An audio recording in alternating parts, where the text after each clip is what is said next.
So ఈరోజు క్లాస్లో ఏంటంటే మనం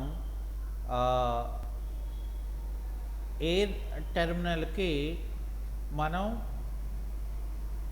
ఒక హెచ్విఏసి సిస్టమ్ని మనం క్రియేట్ చేయాలి. అంటే ఒక సిస్టమ్ అనేది మనం క్రియేట్ చేయాలి, ప్రతిదానికి కూడా కనెక్షన్స్. సో అది మనం కనెక్షన్ అనేది క్రియేట్ చేయాలంటే సో ఫస్ట్ ఆఫ్ ఆల్ మనం ఒక ఎయిర్ టెర్మినల్ని మనం క్లిక్ చేసుకుంటే ఇక్కడ ప్రాపర్టీ ఎడిటర్లో మనకి ఇట్లా వస్తుంది.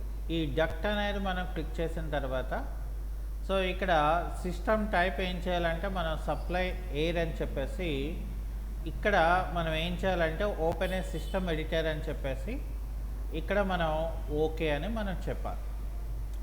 అది అయిన తర్వాత ఇక్కడ ఏం చేస్తామంటే మనకి ఎన్ని సప్లై డక్ట్స్ ఉన్నాయో వాటిని మనం ఏం చేయాలంటే సిస్టంలోకి మనకి కనెక్షన్ ఇలాగా యాడ్ చేసుకోవాలి.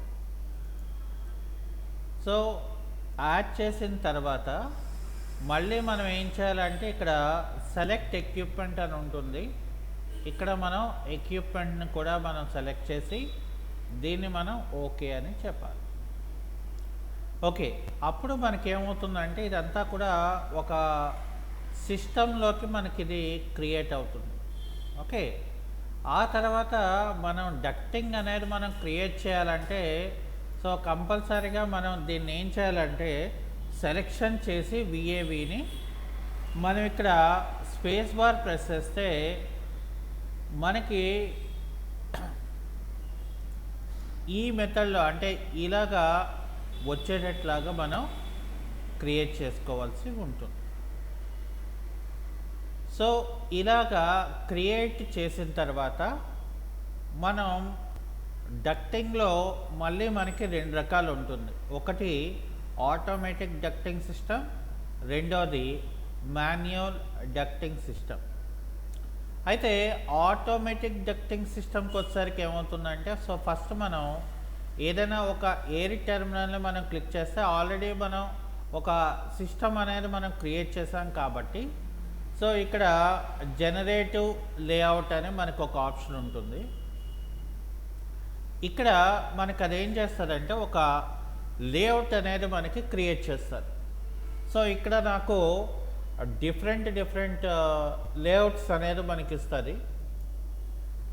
మనకు అందులో ఏది సూటబుల్గా ఉందో ఏది బాగుంది అనేది మనం చూసుకొని ఆ లేఅవుట్ ఏదైతే ఉంటుందో దాన్ని మనం ఇక్కడ ఫినిష్ అని మనం పెట్టుకున్నాం అనుకోండి.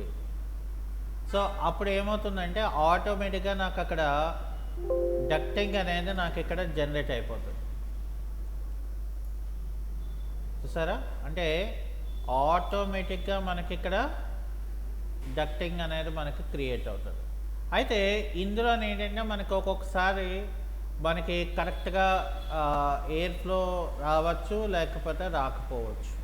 సో అందువల్ల ఇక్కడ ఏం చేస్తామంటే జనరల్గా మనం మాన్యువల్ డక్టింగ్ అనేది చేసుకుంటేనే మనకి ఈజీ అవుతుంది. బట్ ఇక్కడ ఏంటంటే మనకి కోర్స్లో ఆటోమేటిక్ డక్టింగ్ అనేది కూడా మనం ఎలా చేయాలో తెలుసుకోవాలి కాబట్టి సో మనం ఈ రకంగా ప్రొసీజర్ మనం చేయాలని ఇక్కడ ఒక మెథడ్ అనమాట. అంటే ఇక్కడ మనం డిఫరెంట్ మెథడ్స్లో మనం చేస్తారు వాళ్ళు. సో మనం ఏంటంటే ఉన్న లేఅవుట్ని మనం వాడుకోవడం చేస్తారు. Okay, thank you.